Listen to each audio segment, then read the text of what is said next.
உங்க விஜய் நான் வரேன்.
எல்லாருக்கும் வணக்கம்.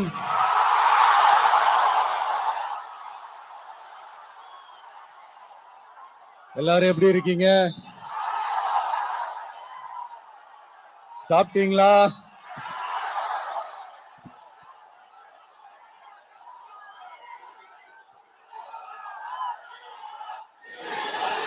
அண்ணா அவர்களுக்கு ஒரு வணக்கம், பெரியார் அவர்களுக்கு ஒரு வணக்கம்.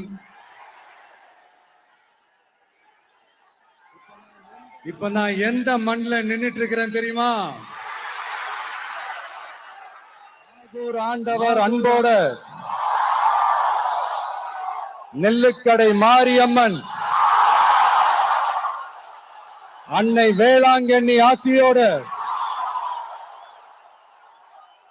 கடல் தாய் மடியில் இருக்கிற என் மனசுக்கு ரொம்ப நெருக்கமான நாகப்பட்டினம் மண்ணில் இருந்து நின்று பேசிட்டு இருக்கிறேன். என் நெஞ்சில் குடியிருக்கும்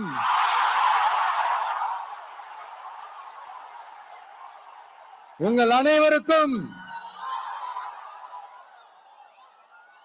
என்னைக்குமே ஒரு மீனவ நண்பனா இருக்கிற இந்த விஜயோட அன்பு வணக்கங்கள்.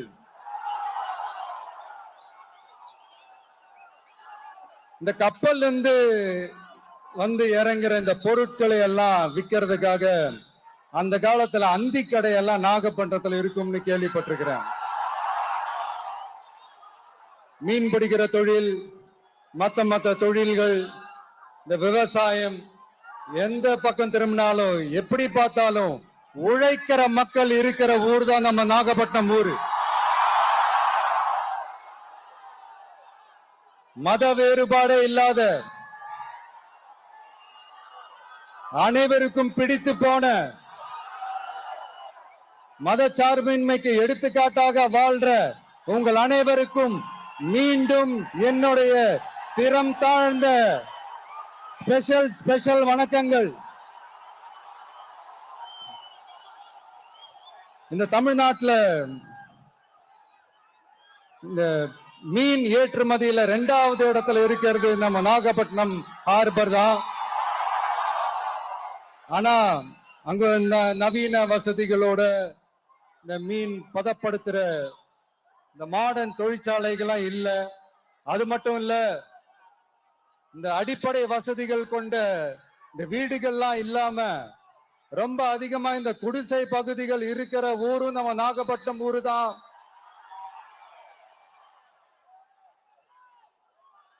இந்த முன்னேற்றத்திற்கெல்லாம் எங்கள் ஆட்சிதான் சாட்சி. அப்படி இப்படின்ட்டு இந்த அடுக்குமொழியில பேசி பேசி அது நம்ம கேட்டு காதுல இருந்து ரத்தம் வந்ததா மிச்சம். இவங்க ஆண்டது பத்தாதா? இப்படி தவிக்கிறாங்களே நம்ம மக்கள், அது பத்தாதா?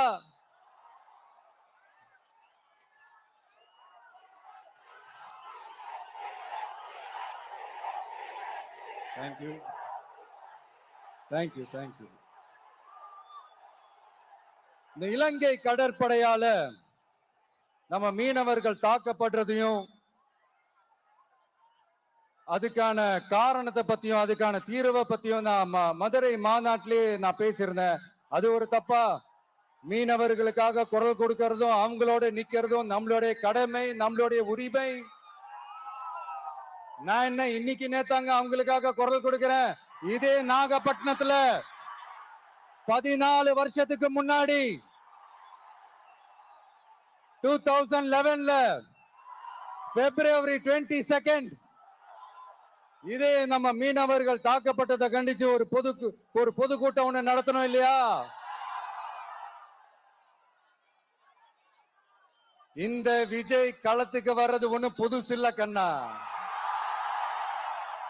எப்போ எப்போ எப்போ வந்தாச்சு. என்ன ஒண்ணு, முன்னாடிலாம் விஜய் மக்கள் இயக்கம் என்ற அந்த இயக்கமா நிற்போம். இப்ப தமிழக வெற்றி கழகம் என்ற அந்த ஒரு அரசியல் இயக்கமா நிக்கிறோம். அவ்வளவுதான் வித்தியாசம்.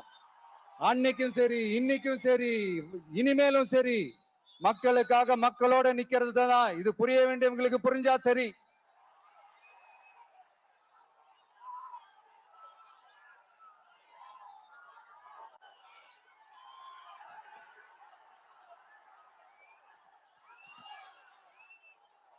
மீனவர்களுக்காக குரல் கொடுக்கிற இதே சமயத்துல நம்ம தொப்புள் கொடி உறவுகளான ஈழத் தமிழர்கள், அவங்க இலங்கையில இருந்தாலும் உலகத்துல எந்த மூலையில இருந்தாலும் தாய்ப்பாசம் காட்டின தலைவனை இழந்து தவிக்கிற அவங்களுக்காகவும் குரல் கொடுக்கிறது, அவங்களுக்காகவும் நிக்கிறது நம்மளோட கடமை இல்லையா? மீனவர்களோட உயிர் எந்த அளவுக்கு முக்கியமோ அந்த அளவுக்கு ஈழத் தமிழர்களோட அவங்களுடைய கனவுகளும் அவங்களுடைய வாழ்க்கையும் நமக்கு ரொம்ப ரொம்ப முக்கியம். நம்ம மீனவர்கள் படுற இந்த கஷ்டத்தை எல்லாம் பார்த்து ஒரு பெருசா ஒரு கடிதம் ஒண்ணு எழுதிட்டு அதுக்கப்புறம் கப்சிப்னு சைலண்டா போறதுக்கு நாம ஒண்ணு இந்த கபட நாடக திமுக அரசும் கிடையாது. மத்த மீனவர்கள்னா இந்திய மீனவர்கள், நம்ம மீனவர்கள்னா தமிழக மீனவர்கள். இப்படி பிரிச்சு பார்த்து பேசுறதுக்கு நாம ஒண்ணு பாசிச பாஜக அரசும் கிடையாது. நிரந்தரமான தீர்வு, நிரந்தரமான ஒரு இந்த ப்ராப்ளத்தை சால்வ் பண்றதுதான் நம்மளுடைய ஒரு முக்கியமான ஒரு அஜெண்டாவே. சரி, இப்ப நம்ம நாகப்பட்டினம் ஏரியாவுக்கு வருவோம்.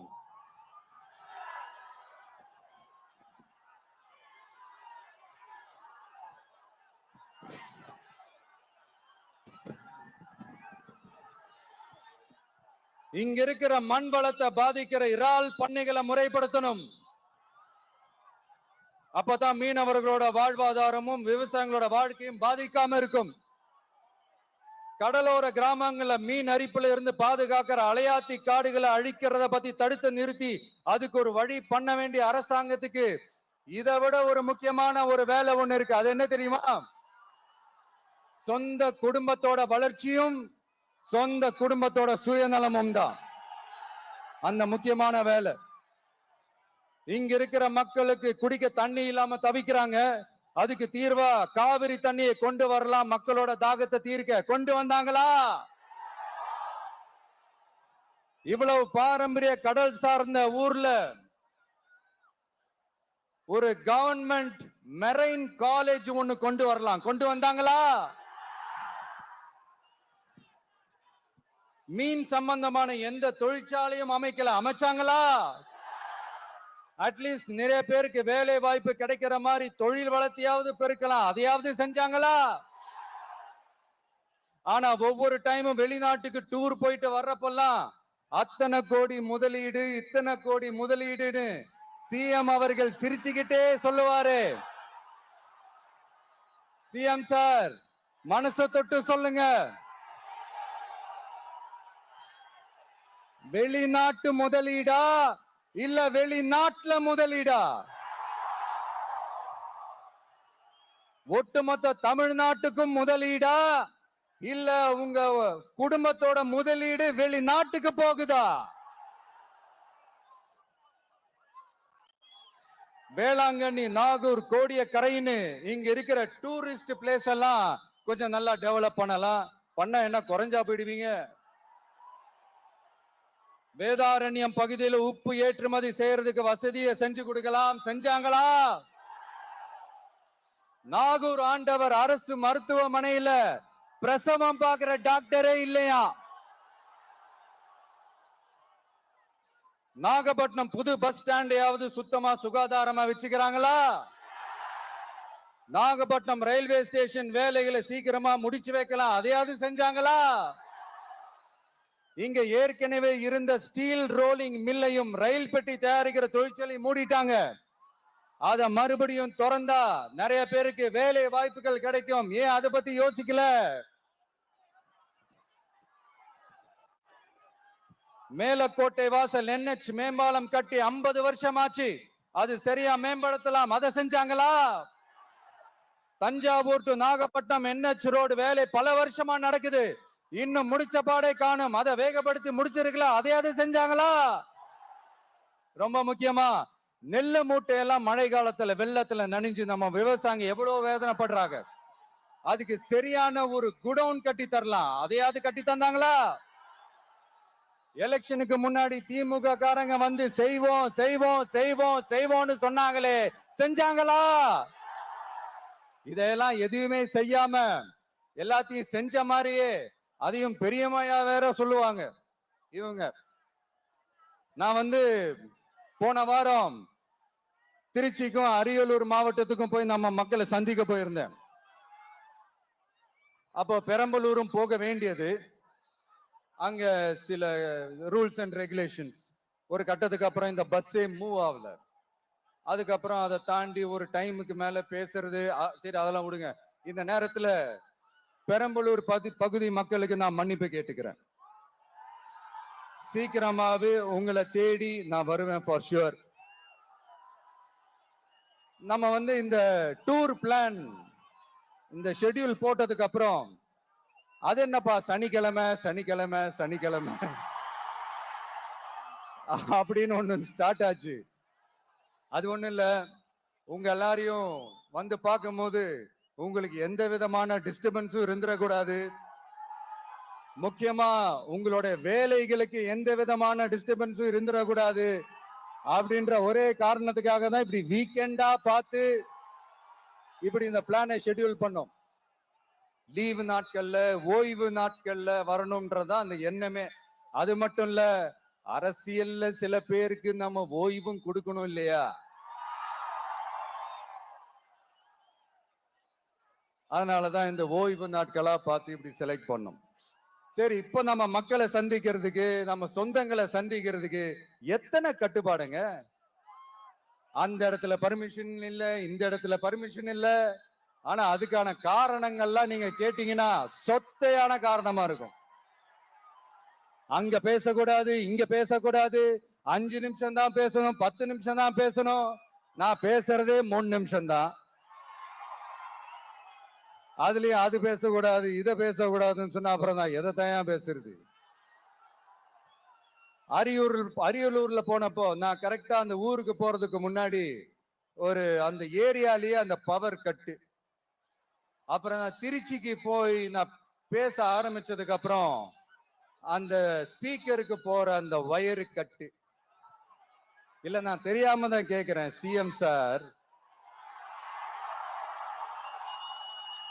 ஃபார் எக்ஸாம்பிள், இப்ப ஒரு RSS தலைவர் இங்க வராருன்னு வச்சுக்கோங்க, இல்ல நம்ம பிரதமர் மோடிஜி அவர்களோ இல்ல உள்துறை அமைச்சரோ இங்க வராருன்னு வச்சுக்கோங்க. இந்த மாதிரி கண்டிஷன்ஸ் எல்லாம் போடுவீங்க? இந்த மாதிரி பவர் கட் பண்ணுவீங்க? இந்த மாதிரி வயர் கட் பண்ணுவீங்க? கொஞ்சம் கட் பண்ணி தான் பாருங்களேன். முடியாதுல, பேஸ்மெண்ட் அதிரும்ல. நீங்க தான் மறைமுக உறவுக்காரர்களாச்சே. இதாவது பரவாயில்லைங்க. இதை தாண்டி ஒரு ரூல் ஒண்ணு போட்டாங்க, பஸ்ஸுக்குள்ளேயே இருக்கணுமா, பஸ்ஸை விட்டு வெளியில வரக்கூடாதான், கையை இவ்வளவுதான் தூக்கணுமா, இப்படியே வரணுமா, மக்களை பார்த்து சிரிக்காத, மக்களை பார்த்து கையசைக்காத, இப்படி எல்லாம். ஐயோ ஐயோ ஐயோ, நானும் என்னவோ ஏதோ நினைச்சேங்க. செம்ம காமெடியா இருக்குங்க. I am just enjoying like anything. நேரடியாவே கேட்கிறேன், சிஎம் சார் மிரட்டி பாக்குறீங்களா? அதுக்கு இந்த விஜய் ஆள் இல்ல சார், அதுக்கு நாம ஆள் இல்ல சார். என்ன செஞ்சிருவீங்க? மேக்சிமம் கொள்கைய சும்மா பேருக்கு மட்டும் வச்சுக்கிட்டு குடும்பத்தை வச்சு கொள்ளையடிக்கிற உங்களுக்கே இவ்வளவு இருந்தா, சொந்தமா சொந்தமா உழைச்சி சம்பாதிச்ச எனக்கு எவ்வளவு இருக்கும்?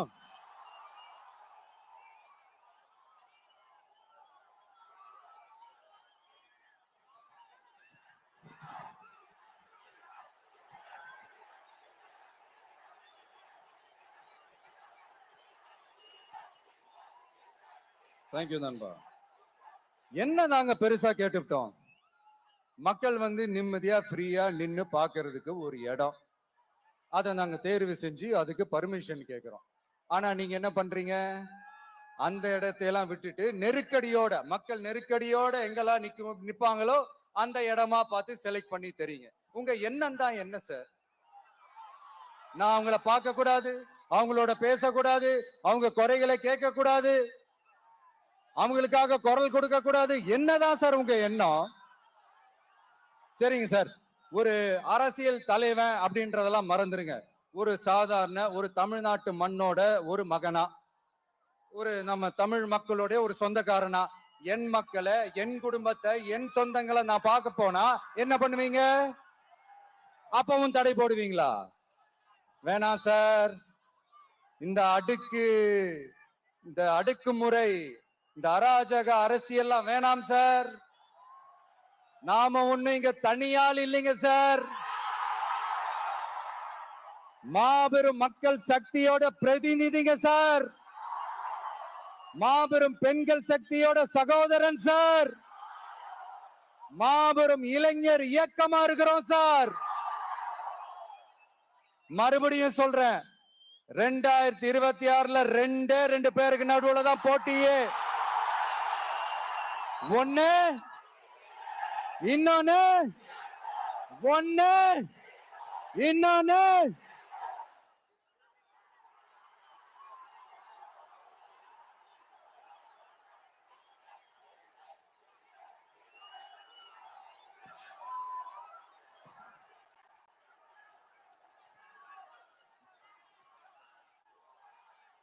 இந்த பூச்சாண்டி வேலையெல்லாம் காட்டுறதை விட்டுட்டு தில்லா கெத்தா நேர்மையா எலெக்ஷனை சந்திக்க வாங்க சார். பாத்துடலாம் சார்.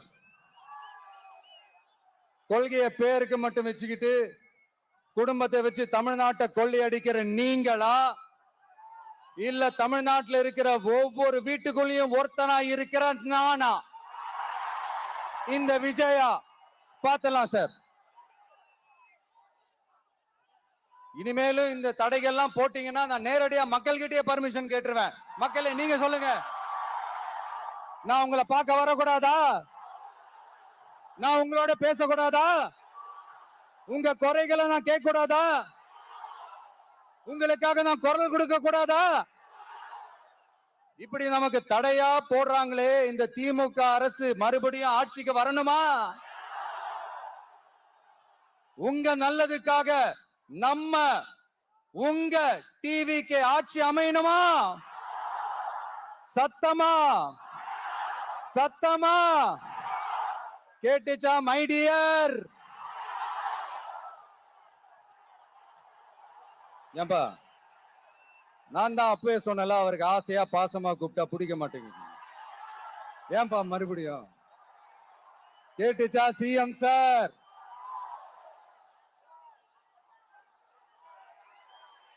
இந்த போர் முழக்கம் உங்களை ஒரு நிமிஷம் கூட தூங்க விடாது, துரத்திக்கிட்டே வரும். கான்பிடண்டா இருங்க, நல்லதே நடக்கும், வெற்றி நிச்சயம். மீண்டும் சந்திக்கும் வரை நன்றி, வணக்கம்.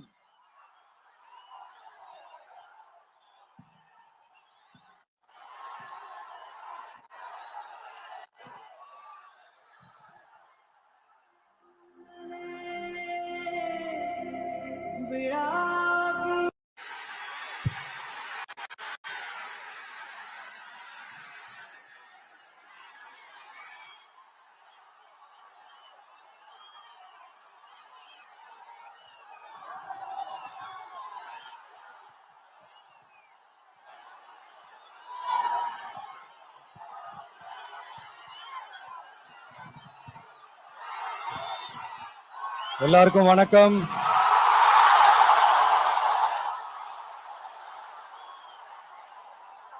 எல்லாரும் எப்படி இருக்கீங்க? சாப்பிட்டீங்களா?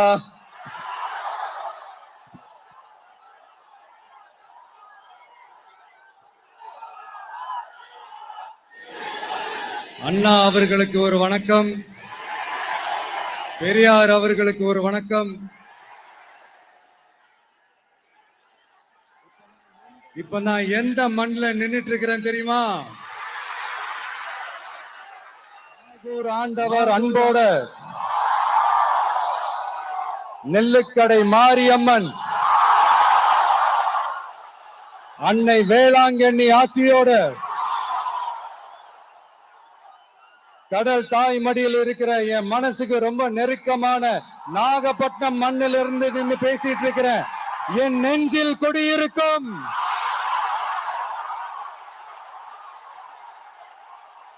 உங்கள் அனைவருக்கும் என்னைக்குமே ஒரு மீனவ நண்பனா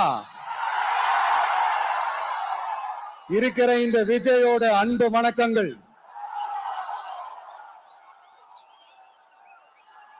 இந்த கப்பல் இருந்து வந்து இறங்குற இந்த பொருட்களை எல்லாம் விற்கிறதுக்காக அந்த காலத்துல அந்தி கடையெல்லாம் நாகப்பட்டினத்துல இருக்கும்னு கேள்விப்பட்டிருக்கிறேன். மீன் பிடிக்கிற தொழில், மத்த தொழில்கள், இந்த விவசாயம், எந்த பக்கம் திரும்பினாலும் எப்படி பார்த்தாலும் உழைக்கிற மக்கள் இருக்கிற ஊர் தான் நம்ம நாகப்பட்டினம் ஊரு. மத வேறுபாடே இல்லாத அனைவருக்கும் பிடித்து போன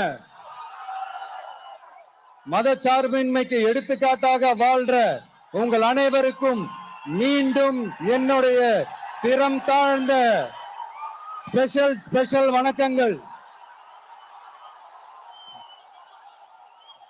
இந்த தமிழ்நாட்டில் இந்த மீன் ஏற்றுமதியில 2வது இடத்துல இருக்கிறது நம்ம நாகப்பட்டினம் ஹார்பர் தான். ஆனா அங்க நவீன வசதிகளோட இந்த மீன் பதப்படுத்துற இந்த மாடர்ன் தொழிற்சாலைகள்லாம் இல்ல. அது மட்டும் இல்ல, இந்த அடிப்படை வசதிகள் கொண்ட இந்த வீடுகள்லாம் இல்லாம ரொம்ப அதிகமா இந்த குடிசை பகுதிகள் இருக்கிற ஊரும் நம்ம நாகப்பட்டினம் ஊரு தான்.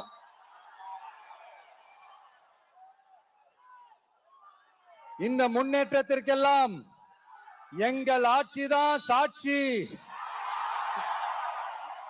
அப்படி இப்படின்ட்டு இந்த அடுக்குமொழியில பேசி பேசி அது நம்ம கேட்டு கேட்டு காதுல இருந்து ரத்தம் வந்ததான் மிச்சம்.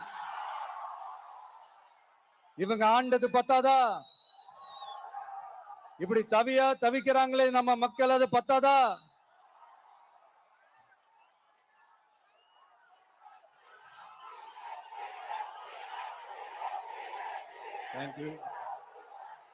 தேங்க்யூ. இந்த இலங்கை கடற்படையால நம்ம மீனவர்கள் தாக்கப்படுறதையும் அதுக்கான காரணத்தை பத்தியும் அதுக்கான தீர்வை பத்தியும் நான் மதுரை மாநாட்டிலே நான் பேசியிருந்தேன். அது ஒரு தப்பா? மீனவர்களுக்காக குரல் கொடுக்கறதும் அவங்களோட நிக்கிறதும் நம்மளுடைய கடமை, நம்மளுடைய உரிமை. நான் என்ன இன்னைக்கு நேத்தாங்க அவங்களுக்காக குரல் கொடுக்கிறேன். இதே நாகப்பட்டினத்துல 14 வருஷத்துக்கு முன்னாடி 2011 February 22 இதே நம்ம மீனவர்கள் தாக்கப்பட்டதை கண்டிச்சு ஒரு பொதுக்கூட்டம் ஒண்ணு நடத்தணும் இல்லையா? இந்த விஜய் களத்துக்கு வர்றது ஒண்ணு புதுசு இல்ல கண்ணா. எப்போ வந்தாச்சு. என்ன ஒண்ணு, முன்னாடிலாம் விஜய் மக்கள் இயக்கம் என்ற அந்த இயக்கமா வந்து நிற்போம். இப்ப தமிழக வெற்றி கழகம் என்ற அந்த ஒரு அரசியல் இயக்கமா வந்து நிக்கிறோம். அவ்வளவுதான் வித்தியாசம். அன்னைக்கும் சரி, இன்னைக்கும் சரி, இனிமேலும் சரி, மக்களுக்காக மக்களோட நிக்கிறது தான். இது புரிய வேண்டியவங்களுக்கு புரிஞ்சா சரி.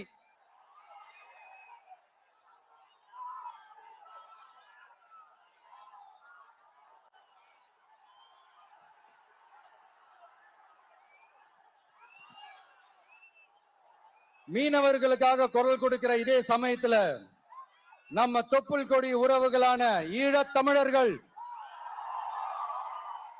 அவங்க இலங்கையில இருந்தாலும் உலகத்துல எந்த மூலையில இருந்தாலும்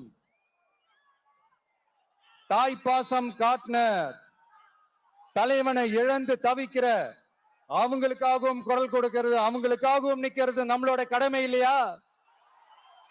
மீனவர்களோட உயிர் எந்த அளவுக்கு முக்கியமோ அந்த அளவுக்கு ஈழத் தமிழர்களோட அவங்களுடைய கனவுகளும் அவங்களுடைய வாழ்க்கையும் நமக்கு ரொம்ப ரொம்ப முக்கியம். நம்ம மீனவர்கள் படுற இந்த கஷ்டத்தை எல்லாம் பார்த்து ஒரு பெருசா ஒரு கடிதம் ஒண்ணு எழுதிட்டு அதுக்கப்புறம் கப்சிப்னு சைலண்டா போறதுக்கு நாம ஒண்ணு இந்த கபட நாடக திமுக அரசும் கிடையாது. மற்ற மீனவர்கள்னா இந்திய மீனவர்கள், நம்ம மீனவர்கள்னா தமிழக மீனவர்கள், இப்படி பிரிச்சு பார்த்து பேசுறதுக்கு நாம ஒண்ணு பாசிச பாஜக அரசும் கிடையாது. நிரந்தரமான தீர்வு, நிரந்தரமான ஒரு இந்த ப்ராப்ளத்தை சால்வ் பண்றதுதான் நம்மளுடைய ஒரு முக்கியமான ஒரு அஜெண்டாவே. சரி, இப்ப நம்ம நாகப்பட்டினம் ஏரியாவுக்கு வருவோம்.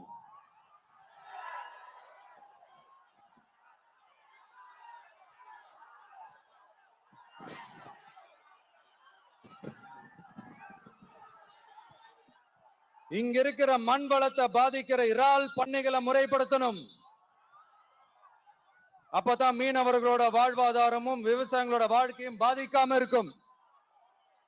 கடலோர கிராமங்கள்ல மீன் அரிப்புல இருந்து பாதுகாக்கிற அலையாத்தி காடுகளை அழிக்கிறத பத்தி தடுத்து நிறுத்தி அதுக்கு ஒரு வழி பண்ண வேண்டிய அரசாங்கத்துக்கு இதை விட ஒரு முக்கியமான ஒரு வேலை ஒண்ணு இருக்கு. அது என்ன தெரியுமா? சொந்த குடும்பத்தோட வளர்ச்சியும் சொந்த குடும்பத்தோட சுயநலமும் தான் அந்த முக்கியமான வேலை. இங்க இருக்கிற மக்களுக்கு குடிக்க தண்ணி இல்லாம தவிக்கிறாங்க. அதுக்கு தீர்வா காவிரி தண்ணியை கொண்டு வரலாம், மக்களோட தாகத்தை தீர்க்க. கொண்டு வந்தாங்களா? இவ்வளவு பாரம்பரிய கடல் சார்ந்த ஊர்ல ஒரு கவர்மெண்ட் மெரைன் காலேஜ் ஒண்ணு கொண்டு வரலாம். கொண்டு வந்தாங்களா? மீன் சம்பந்தமான எந்த தொழிற்சாலையும் அமைச்சாங்களா? அட்லீஸ்ட் நிறைய பேருக்கு வேலை வாய்ப்பு கிடைக்கிற மாதிரி தொழில் வளர்த்தியாவது பெருக்கலாம், அதையாவது செஞ்சாங்களா? ஆனா ஒவ்வொரு டைமும் வெளிநாட்டுக்கு டூர் போயிட்டு வர்றப்பெல்லாம் அத்தனை கோடி முதலீடு, இத்தனை கோடி முதலீடுன்னு சிஎம் அவர்கள் சிரிச்சுக்கிட்டே சொல்லுவாரு. சிஎம் சார், மனசை தொட்டு சொல்லுங்க, வெளிநாட்டு முதலீடா இல்ல வெளிநாட்டுல முதலீடா? ஒட்டுமொத்த தமிழ்நாட்டுக்கும் முதலீடா இல்ல உங்க குடும்பத்தோட முதலீடு வெளிநாட்டுக்கு போகுதா? வேளாங்கண்ணி, நாகூர், கோடியக்கரைன்னு இங்க இருக்கிற டூரிஸ்ட் பிளேஸ் எல்லாம் கொஞ்சம் நல்லா டெவலப் பண்ணலாம். பண்ண என்ன குறைஞ்சா போயிடுவீங்க? வேதாரண்யம் பகுதியில் உப்பு ஏற்றுமதி செய்யறதுக்கு வசதியை செஞ்சு கொடுக்கலாம். செஞ்சாங்களா? நாகூர் ஆண்டவர் அரசு மருத்துவமனையில பிரசவம் பார்க்கிற டாக்டரே இல்லையா? நாகப்பட்டினம் புது பஸ் ஸ்டாண்டையாவது சுத்தமா சுகாதாரமா வச்சுக்கிறாங்களா? நாகப்பட்டினம் ரயில்வே ஸ்டேஷன் வேலைகளை சீக்கிரமா முடிச்சு வைக்கலாம், அதையாவது செஞ்சாங்களா? இங்க ஏற்கனவே இருந்த ஸ்டீல் ரோலிங் மில்லையும் ரயில் பெட்டி தயாரிக்கிற தொழிற்சாலை மூடிட்டாங்க. அத மறுபடியும் திறந்தா நிறைய பேருக்கு வேலை வாய்ப்புகள் கிடைக்கும். ஏன் அதை பத்தி யோசிக்கல? மேலக்கோட்டை வாசல் NH மேம்பாலம் கட்டி 50 வருஷம் ஆச்சு, அது சரியா மேம்படுத்தலாம், அதை செஞ்சாங்களா? Thanjavur to Nagapattinam NH road வேலை பல வருஷமா நடக்குது, இன்னும் முடிச்ச பாடே காணும், அதை வேகப்படுத்தி முடிச்சிருக்கலாம், அதையாவது செஞ்சாங்களா? ரொம்ப முக்கியமா நெல்லு மூட்டையெல்லாம் மழை காலத்துல வெள்ளத்துல நனைஞ்சு நம்ம விவசாயிங்க எவ்வளவு வேதனைப்படுறாங்க. அதுக்கு சரியான ஒரு குடவுன் கட்டி தரலாம், அதையாவது கட்டி தந்தாங்களா? எலெக்ஷனுக்கு முன்னாடி திமுக காரங்க வந்து செய்வோம் செய்வோம் செய்வோம் செய்வோம்னு சொன்னாங்களே, செஞ்சாங்களா? இதெல்லாம் எதுவுமே செய்யாம எல்லாத்தையும் செஞ்ச மாதிரியே அதையும் பெரியம்மையா வேற சொல்லுவாங்க இவங்க. நான் போன வாரம் திருச்சிக்கும் அரியலூர் மாவட்டத்துக்கும் போய் நம்ம மக்களை சந்திக்க போயிருந்தேன். அப்போ பெரம்பலூரும் போக வேண்டியது. அங்க சில ரூல்ஸ் அண்ட் ரெகுலேஷன்ஸ், ஒரு கட்டத்துக்கு அப்புறம் இந்த பஸ்ஸே மூவ் ஆகல. அதுக்கப்புறம் அதை தாண்டி ஒரு டைமுக்கு மேல பேசுறது, சரி அதெல்லாம் விடுங்க. இந்த நேரத்துல பெரம்பலூர் பகுதி மக்களுக்கு நான் மன்னிப்பு கேட்டுக்கிறேன். சீக்கிரமாவே உங்களை தேடி நான் வருவேன் ஃபார் ஷுர். நம்ம இந்த டூர் பிளான், இந்த ஷெட்யூல் போட்டதுக்கு அப்புறம் அது என்னப்பா சனிக்கிழமை சனிக்கிழமை சனிக்கிழமை அப்படின்னு ஒண்ணு ஸ்டார்ட் ஆச்சு. அது ஒண்ணு இல்ல, உங்க எல்லாரையும் பார்க்கும்போது உங்களுக்கு எந்த விதமான டிஸ்டர்பன்ஸும் இருந்துடக்கூடாது.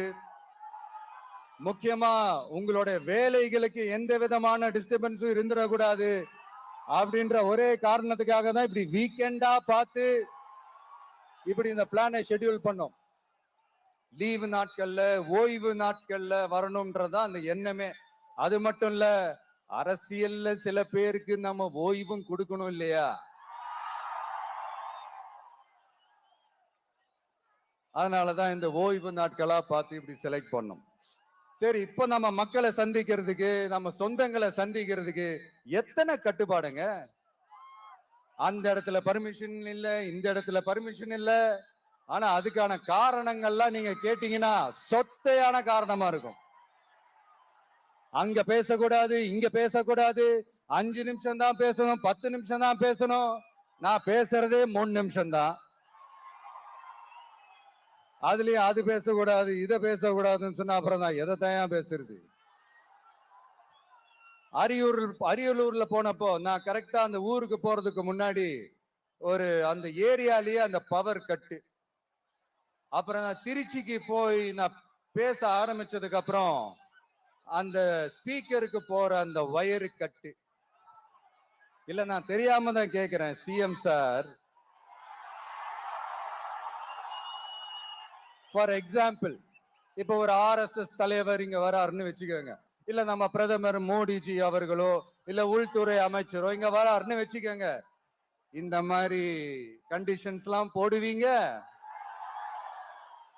இந்த மாதிரி பவர் கட் பண்ணுவீங்க, இந்த மாதிரி வயர் கட் பண்ணுவீங்க. கொஞ்சம் கட் பண்ணி தான் பாருங்களேன். முடியாதுல, பேஸ்மெண்ட் அதிரும்ல. நீங்க தான் மறைமுக உறவுக்காரர்களாச்சே. இதாவது பரவாயில்லைங்க.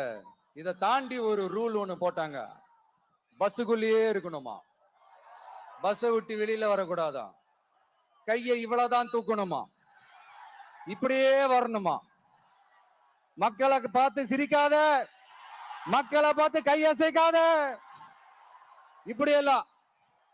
ஐயோ ஐயோ ஐயோ, நானும் என்னவோ ஏதோ நினைச்சேங்க.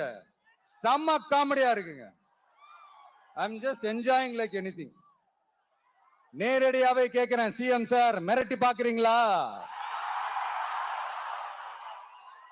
அதுக்கு இந்த விஜய் ஆள் இல்ல சார், அதுக்கு நாம ஆள் இல்ல சார்.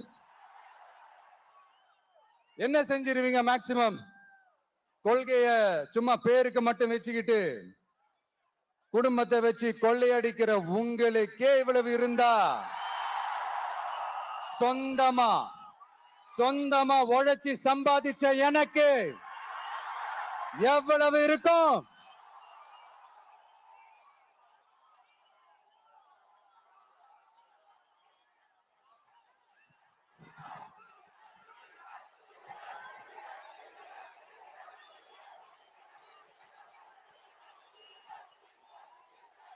தேங்க்யூ நண்பா. என்ன நாங்க பெருசா கேட்டுட்டோம்? மக்கள் நிம்மதியா ஃப்ரீயா நின்னு பாக்குறதுக்கு ஒரு இடம், அதை நாங்க தேர்வு செஞ்சு அதுக்கு பர்மிஷன் கேட்கிறோம். ஆனா நீங்க என்ன பண்றீங்க? அந்த இடத்தையெல்லாம் விட்டுட்டு நெருக்கடியோட, மக்கள் நெருக்கடியோட எங்கெல்லாம் நிப்பாங்களோ அந்த இடமா பார்த்து செலக்ட் பண்ணி தெரியுங்க. உங்க எண்ணம் தான் என்ன சார்? நான் அவங்கள பார்க்க கூடாது, அவங்களோட பேசக்கூடாது, அவங்க குறைகளை கேட்க கூடாது, அவங்களுக்காக குரல் கொடுக்க கூடாது. என்னதான் சார் உங்க எண்ணம்? சரிங்க சார், ஒரு அரசியல் தலைவன் அப்படின்றதெல்லாம் மறந்துருங்க. ஒரு சாதாரண ஒரு தமிழ்நாட்டு மண்ணோட ஒரு மகனா, ஒரு நம்ம தமிழ் மக்களுடைய ஒரு சொந்தக்காரனா, என் மக்களை, என் குடும்பத்தை, என் சொந்தங்களை நான் பார்க்க போனா என்ன பண்ணுவீங்க? அப்பவும் தடை போடுவீங்களா? வேணாம் சார். இந்த அடுக்குமுறை, இந்த அராஜக அரசியல்லாம் வேணாம் சார். நாம ஒண்ணு இங்க தனியால் இல்லைங்க சார். மாபெரும் மக்கள் சக்தியோட பிரதிநிதிங்க சார். மாபெரும் பெண்கள் சக்தியோட சகோதரன் சார். மாபெரும் இளைஞர் இயக்கமா இருக்கிறோம் சார். மறுபடியும் சொல்றேன், 2026ல ரெண்டு பேருக்கு நடுவுல தான் போட்டியே. ஒண்ணு இன்னொன்னு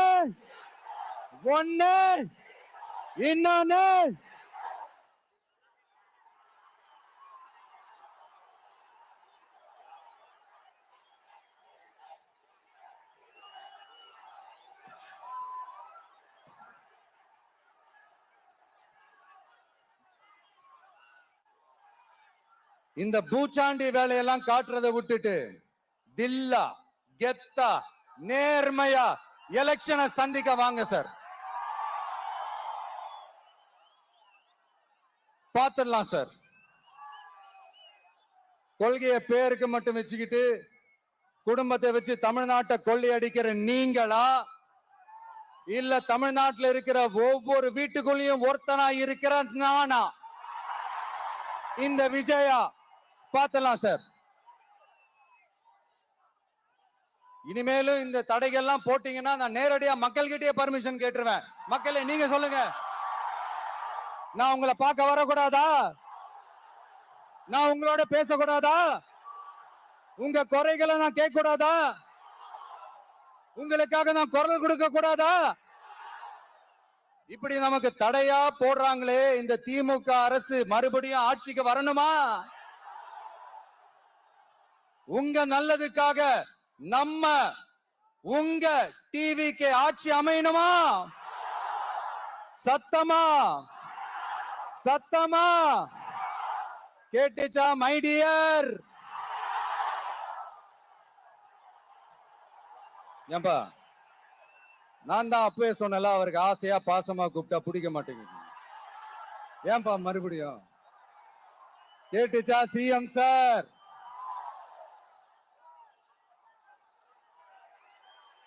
இந்த போர் முழக்கம் உங்களை ஒரு நிமிஷம் கூட தூங்க விடாது, துரத்திக்கிட்டே வரும்.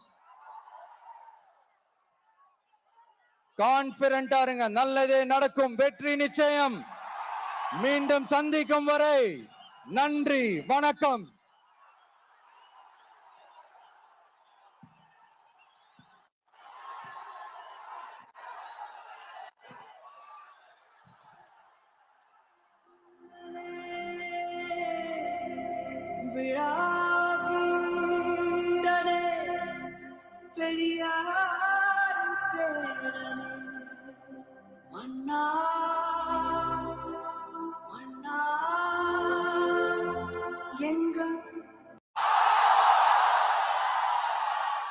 சாப்பிட்டீங்களா?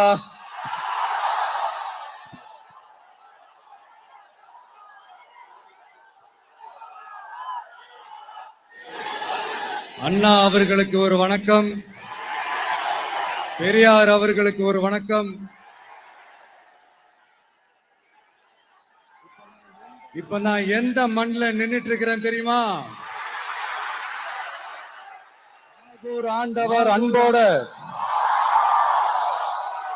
நெல்லுக்கடை மாரியம்மன் அன்னை வேளாங்கண்ணி ஆசியோட கடல் தாய் மடியில் இருக்கிற என் மனசுக்கு ரொம்ப நெருக்கமான நாகப்பட்டினம் மண்ணில் இருந்து நின்று பேசிட்டு இருக்கிறேன். என் நெஞ்சில் குடியிருக்கும்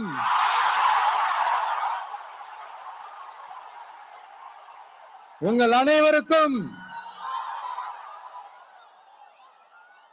என்னைக்குமே ஒரு மீனவ நண்பனா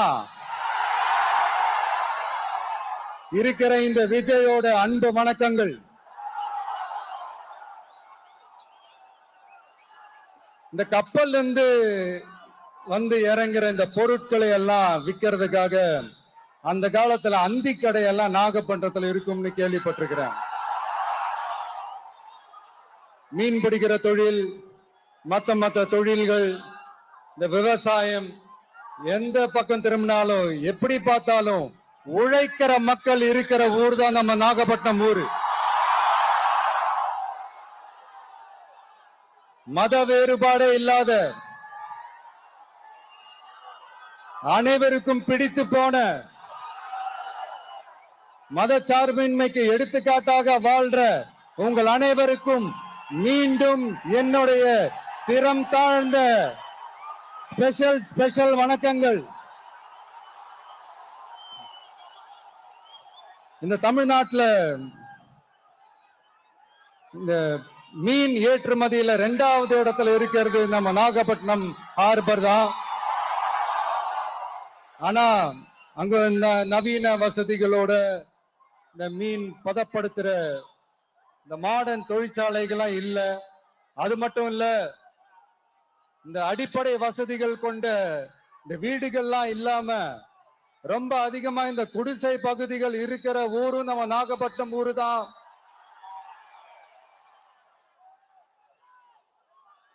இந்த முன்னேற்றத்திற்கெல்லாம் எங்கள் ஆட்சிதான் சாட்சி. அப்படி இப்படின்ட்டு இந்த அடுக்குமொழியில பேசி பேசி அது நம்ம கேட்டு கேட்டு காதுல இருந்து ரத்தம் வந்ததான் மிச்சம். இவங்க ஆண்டது பத்தாதா? இப்படி தவிக்கிறாங்களே நம்ம மக்கள், அது பத்தாதா?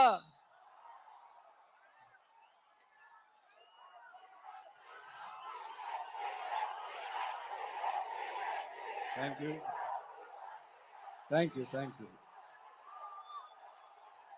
இந்த இலங்கை கடற்படையால நம்ம மீனவர்கள் தாக்கப்படுறதையும் அதுக்கான காரணத்தை பத்தியும் அதுக்கான தீர்வை பத்தியும் நான் மதுரை மாநாட்டிலே நான் பேசியிருந்தேன். அது ஒரு தப்பா? மீனவர்களுக்காக குரல் கொடுக்கறதும் அவங்களோட நிக்கிறதும் நம்மளுடைய கடமை, நம்மளுடைய உரிமை. நான் என்ன இன்னைக்கு நேத்தாங்க அவங்களுக்காக குரல் கொடுக்கிறேன். இதே நாகப்பட்டினத்துல 14 வருஷத்துக்கு முன்னாடி 2011 February 22 இதே நம்ம மீனவர்கள் தாக்கப்பட்டதை கண்டிச்சு ஒரு பொதுக்கூட்டம் ஒண்ணு நடத்தணும் இல்லையா? இந்த விஜய் களத்துக்கு வர்றது ஒண்ணு புதுசு இல்ல கண்ணா. எப்போ வந்தாச்சு. என்ன ஒண்ணு, முன்னாடிலாம் விஜய் மக்கள் இயக்கம் என்ற அந்த இயக்கமா வந்து நிற்போம். இப்ப தமிழக வெற்றி கழகம் என்ற அந்த ஒரு அரசியல் இயக்கமா வந்து நிக்கிறோம். அவ்வளவுதான் வித்தியாசம். அன்னைக்கும் சரி, இன்னைக்கும் சரி, இனிமேலும் சரி, மக்களுக்காக மக்களோட நிக்கிறது தான். இது புரிய வேண்டியவங்களுக்கு புரிஞ்சா சரி.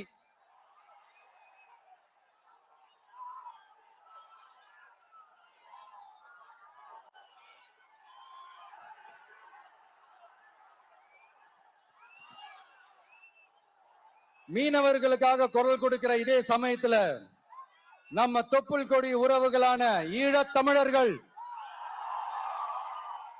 அவங்க இலங்கையில இருந்தாலும் உலகத்துல எந்த மூலையில இருந்தாலும்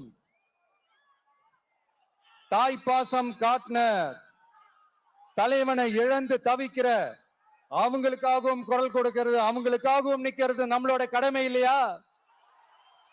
மீனவர்களோட உயிர் எந்த அளவுக்கு முக்கியமோ அந்த அளவுக்கு ஈழத் தமிழர்களோட அவங்களுடைய கனவுகளும் அவங்களுடைய வாழ்க்கையும் நமக்கு ரொம்ப ரொம்ப முக்கியம்.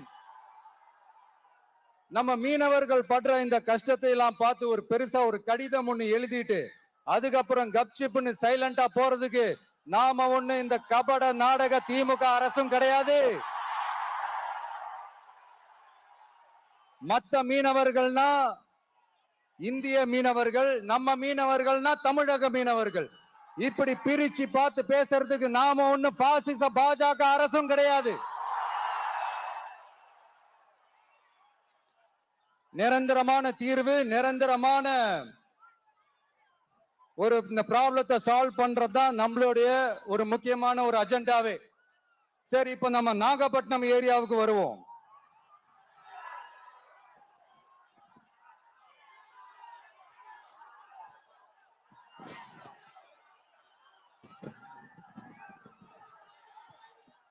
இங்க இருக்கிற மண் வளத்தை பாதிக்கிற இறால் பண்ணைகளை முறைப்படுத்தணும். அப்பதான் மீனவர்களோட வாழ்வாதாரமும் விவசாயிகளோட வாழ்க்கையும் பாதிக்காம இருக்கும். கடலோர கிராமங்கள்ல மீன் அரிப்புல இருந்து பாதுகாக்கிற அலையாத்தி காடுகளை அழிக்கிறத பத்தி தடுத்து நிறுத்தி அதுக்கு ஒரு வழி பண்ண வேண்டிய அரசாங்கத்துக்கு இதை விட ஒரு முக்கியமான ஒரு வேலை ஒண்ணு இருக்கு. அது என்ன தெரியுமா? சொந்த குடும்பத்தோட வளர்ச்சியும் சொந்த குடும்பத்தோட சுயநலமும் தான் அந்த முக்கியமான வேலை. இங்க இருக்கிற மக்களுக்கு குடிக்க தண்ணி இல்லாம தவிக்கிறாங்க. அதுக்கு தீர்வா காவிரி தண்ணியை கொண்டு வரலாம், மக்களோட தாகத்தை தீர்க்க. கொண்டு வந்தாங்களா?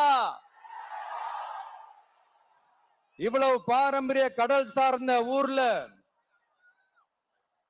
ஒரு கவர்மெண்ட் மெரைன் காலேஜ் ஒண்ணு கொண்டு வரலாம். கொண்டு வந்தாங்களா? மீன் சம்பந்தமான எந்த தொழிற்சாலையும் அமைக்கல. அமைச்சாங்களா? அட்லீஸ்ட் நிறைய பேருக்கு வேலை வாய்ப்பு கிடைக்கிற மாதிரி தொழில் வளர்த்தியாவது பெருக்கலாம். அதையாவது செஞ்சாங்களா? ஆனா ஒவ்வொரு டைமும் வெளிநாட்டுக்கு டூர் போயிட்டு வர்றப்பெல்லாம் அத்தனை கோடி முதலீடு, இத்தனை கோடி முதலீடுன்னு சிஎம் அவர்கள் சிரிச்சுக்கிட்டே சொல்லுவாரு. சிஎம் சார், மனசை தொட்டு சொல்லுங்க, வெளிநாட்டு முதலீடா இல்ல வெளிநாட்டுல முதலீடா? ஒட்டுமொத்த தமிழ்நாட்டுக்கும் முதலீடா இல்ல உங்க குடும்பத்தோட முதலீடு வெளிநாட்டுக்கு போகுதா? வேளாங்கண்ணி, நாகூர், கோடியக்கரைன்னு இங்க இருக்கிற டூரிஸ்ட் பிளேஸ் எல்லாம் கொஞ்சம் நல்லா டெவலப் பண்ணலாம். பண்ண என்ன குறைஞ்சா போயிடுவீங்க? வேதாரண்யம் பகுதியில் உப்பு ஏற்றுமதி செய்யறதுக்கு வசதியை செஞ்சு கொடுக்கலாம். செஞ்சாங்களா? நாகூர் ஆண்டவர் அரசு மருத்துவமனையில பிரசவம் பார்க்கிற டாக்டரே இல்லையா? நாகப்பட்டினம் புது பஸ் ஸ்டாண்டையாவது சுத்தமா சுகாதாரமா வச்சுக்கிறாங்களா? நாகப்பட்டினம் ரயில்வே ஸ்டேஷன் வேலைகளை சீக்கிரமா முடிச்சு வைக்கலாம். அதையாவது செஞ்சாங்களா? இங்க ஏற்கனவே இருந்த ஸ்டீல் ரோலிங் மில்லையும் ரயில் பெட்டி தயாரிக்கிற தொழிற்சாலை மூடிட்டாங்க. அத மறுபடியும் திறந்தா நிறைய பேருக்கு வேலை வாய்ப்புகள் கிடைக்கும். ஏன் அதை பத்தி யோசிக்கல? மேலக்கோட்டை வாசல் NH மேம்பாலம் கட்டி 50 வருஷம் ஆச்சு. அது சரியா மேம்படுத்தலாம். அதை செஞ்சாங்களா? Thanjavur to Nagapattinam NH road வேலை பல வருஷமா நடக்குது. இன்னும் முடிச்ச பாடே காணும். அதை வேகப்படுத்தி முடிச்சிருக்கலாம். அதையாவது செஞ்சாங்களா?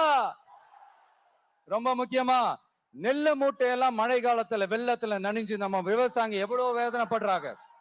அதுக்கு சரியான ஒரு குடவுன் கட்டி தரலாம். அதையாவது கட்டி தந்தாங்களா? எலெக்ஷனுக்கு முன்னாடி திமுக காரங்க வந்து செய்வோம் செய்வோம் செய்வோம் செய்வோம்னு சொன்னாங்களே, செஞ்சாங்களா? இதெல்லாம் எதுவுமே செய்யாம எல்லாத்தையும் செஞ்ச மாதிரியே அதையும் பெரியமையா வேற சொல்லுவாங்க இவங்க. நான் வந்து போன வாரம் திருச்சிக்கும் அரியலூர் மாவட்டத்துக்கும் போய் நம்ம மக்களை சந்திக்க போயிருந்தேன். அப்போ பெரம்பலூரும் போக வேண்டியது. அங்க சில ரூல்ஸ் அண்ட் ரெகுலேஷன்ஸ், ஒரு கட்டத்துக்கு அப்புறம் இந்த பஸ்ஸே மூவ் ஆகல. அதுக்கப்புறம் அதை தாண்டி ஒரு டைமுக்கு மேல பேசுறது, சரி அதெல்லாம் விடுங்க. இந்த நேரத்துல பெரம்பலூர் பகுதி மக்களுக்கு நான் மன்னிப்பு கேட்டுக்கிறேன். சீக்கிரமாவே உங்களை தேடி நான் வருவேன் ஃபார் ஷுர். நம்ம வந்து இந்த டூர் பிளான், இந்த ஷெட்யூல் போட்டதுக்கு அப்புறம் அது என்னப்பா சனிக்கிழமை சனிக்கிழமை சனிக்கிழமை அப்படின்னு ஒண்ணு ஸ்டார்ட் ஆச்சு. அது ஒண்ணு இல்ல, உங்க எல்லாரையும் வந்து பார்க்கும்போது உங்களுக்கு எந்த விதமான டிஸ்டர்பன்ஸும் இருந்துடக்கூடாது. முக்கியமா உங்களோட வேலைகளுக்கு எந்த விதமான டிஸ்டர்பன்ஸும் இருந்துடக்கூடாது. அப்படின்ற ஒரே காரணத்துக்காக தான் இப்படி வீக்கெண்டா பார்த்து இப்படி இந்த பிளானை ஷெட்யூல் பண்ணோம். லீவு நாட்கள்ல ஓய்வு நாட்கள்ல வரணும்ன்றதான் அந்த எண்ணமே. அது மட்டும் இல்ல, அரசியல்ல சில பேருக்கு நம்ம ஓய்வும் கொடுக்கணும் இல்லையா? அதனாலதான் இந்த ஓய்வு நாட்களா பார்த்து இப்படி செலக்ட் பண்ணோம். சரி, இப்ப நம்ம மக்களை சந்திக்கிறதுக்கு, நம்ம சொந்தங்களை சந்திக்கிறதுக்கு எத்தனை கட்டுப்பாடுங்க. அந்த இடத்துல பர்மிஷன் இல்ல, இந்த இடத்துல பர்மிஷன் இல்ல. ஆனா அதுக்கான காரணங்கள்லாம் நீங்க கேட்டீங்கன்னா சொத்தையான காரணமா இருக்கும். அங்க பேசக்கூடாது, இங்க பேசக்கூடாது, 5 நிமிஷம் தான் பேசணும், 10 நிமிஷம் தான் பேசணும். நான் பேசுறதே 3 நிமிஷம் தான். அதுலயும் அது பேசக்கூடாது, இதை பேசக்கூடாதுன்னு சொன்னா அப்புறம் தான் எதை தான் பேசுறது. அரியலூர்ல போனப்போ நான் கரெக்டா அந்த ஊருக்கு போறதுக்கு முன்னாடி அந்த ஏரியாலேயே அந்த பவர் கட்டு. அப்புறம் நான் திருச்சிக்கு போய் நான் பேச ஆரம்பிச்சதுக்கு அப்புறம் அந்த ஸ்பீக்கருக்கு போற அந்த வயரு கட்டு. இல்ல, நான் தெரியாம தான் கேக்குறேன் சிஎம் சார். ஃபார் எக்ஸாம்பிள், இப்ப ஒரு RSS தலைவர் இங்க வராருன்னு வச்சுக்கோங்க, இல்ல நம்ம பிரதமர் மோடிஜி அவர்களோ இல்ல உள்துறை அமைச்சரோ இங்க வராருன்னு வச்சுக்கோங்க. இந்த மாதிரி கண்டிஷன்ஸ் எல்லாம் போடுவீங்க, இந்த மாதிரி பவர் கட் பண்ணுவீங்க, இந்த மாதிரி வயர் கட் பண்ணுவீங்க. கொஞ்சம் கட் பண்ணி தான் பாருங்களேன். முடியாதுல, பேஸ்மெண்ட் அதிரும்ல. நீங்க தான் மறைமுக உறவுக்காரர்களாச்சே. இதாவது பரவாயில்லைங்க. இதை தாண்டி ஒரு ரூல் ஒண்ணு போட்டாங்க. பஸ்ஸுக்குள்ளேயே இருக்கணுமா, பஸ்ஸை விட்டு வெளியில வரக்கூடாதான், கையை இவ்வளவுதான் தூக்கணுமா, இப்படியே வரணுமா, மக்களை பார்த்து சிரிக்காத, மக்களை பார்த்து கையசைக்காத, இப்படி எல்லாம். ஐயோ ஐயோ ஐயோ, நானும் என்னவோ ஏதோ நினைச்சேங்க. செம்ம காமெடியா இருக்குங்க. I'm just enjoying like anything. நேரடியாவே கேட்கிறேன், சிஎம் சார் மிரட்டி பாக்குறீங்களா? அதுக்கு இந்த விஜய் ஆள் இல்ல சார், அதுக்கு நாம ஆள் இல்ல சார். என்ன செஞ்சிருவீங்க? மேக்சிமம் கொள்கைய சும்மா பேருக்கு மட்டும் வச்சுக்கிட்டு குடும்பத்தை வச்சு கொள்ளையடிக்கிற உங்களுக்கே இவ்வளவு இருந்தா, சொந்தமா உழைச்சி சம்பாதிச்ச எனக்கு எவ்வளவு இருக்கும்?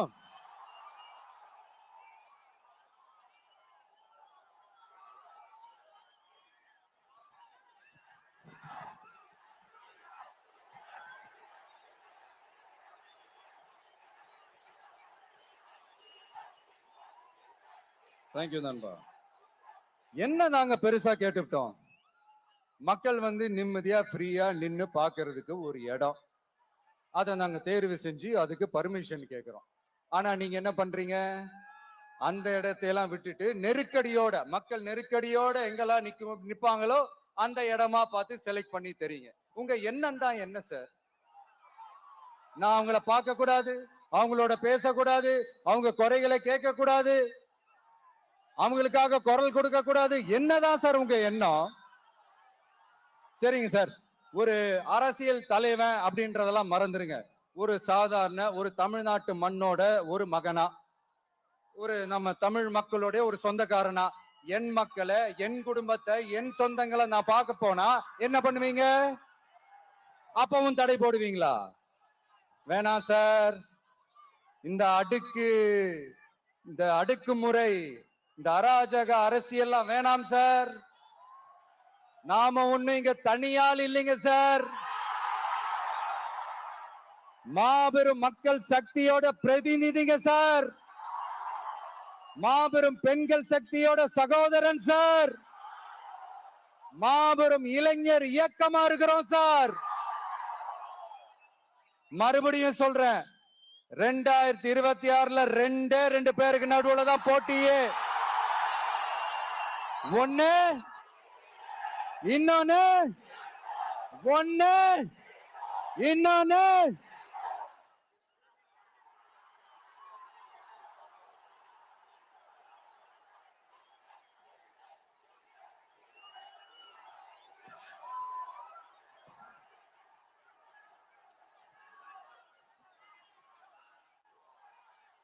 இந்த பூச்சாண்டி வேலையெல்லாம் காட்டுறதை விட்டுட்டு தில்லா கெத்தா நேர்மையா எலெக்ஷனை சந்திக்க வாங்க சார். பாத்துடலாம் சார். கொள்கையை பேருக்கு மட்டும் வச்சுக்கிட்டு குடும்பத்தை வச்சு தமிழ்நாட்டை கொள்ளையடிக்கிற நீங்களா, இல்ல தமிழ்நாட்டில் இருக்கிற ஒவ்வொரு வீட்டுக்குள்ளேயும் ஒருத்தனா இருக்கிற நானா, இந்த விஜயா? பாத்துடலாம் சார். இனிமேலும் இந்த தடைகள்லாம் போட்டீங்கன்னா நான் நேரடியா மக்கள்கிட்டயே பர்மிஷன் கேட்டுருவேன். மக்களே நீங்க சொல்லுங்க, நான் உங்களை பார்க்க வரக்கூடாதா? நான் உங்களோட பேசக்கூடாதா? உங்க குறைகளை நான் கேட்க கூடாதா? உங்களுக்காக நான் குரல் கொடுக்க கூடாதா? இப்படி நமக்கு தடையா போடுறாங்களே, இந்த திமுக அரசு மறுபடியும் ஆட்சிக்கு வரணுமா? உங்க நல்லதுக்காக நம்ம உங்க டிவிக்கு ஆட்சி அமையணுமா? சத்தமா சத்தமா கேட்டுச்சா மை டியர்? ஏன்பா, நான் தான் அப்பவே சொன்னல, அவருக்கு ஆசையா பாசமா கூப்பிட்டா பிடிக்க மாட்டேங்குது. ஏன்பா மறுபடியும்? கேட்டுச்சா சிஎம் சார்?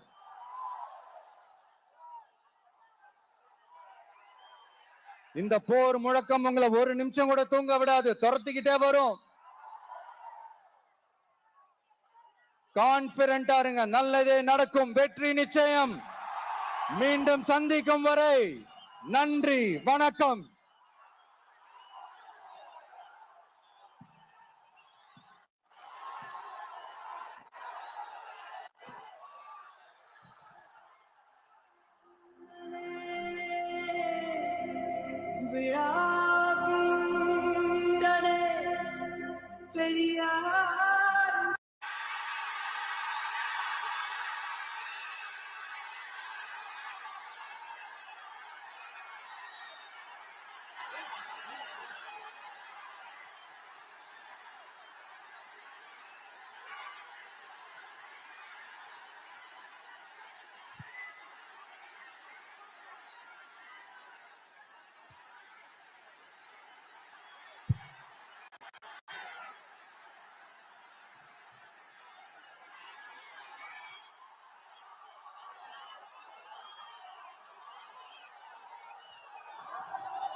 எல்லாருக்கும் வணக்கம்.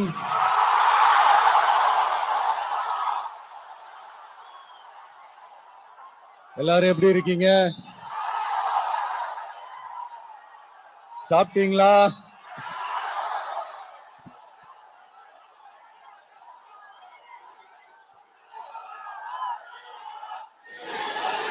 அண்ணா அவர்களுக்கு ஒரு வணக்கம், பெரியார் அவர்களுக்கு ஒரு வணக்கம். இப்ப நான் எந்த மண்ணில் நின்னுட்டு இருக்கிறேன் தெரியுமா? ஒரு ஆண்டவர் அன்போட நெல்லுக்கடை மாரியம்மன்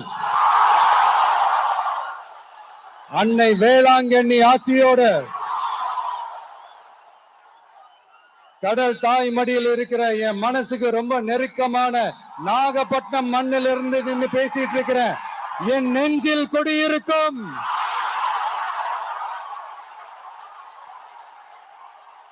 உங்கள் அனைவருக்கும்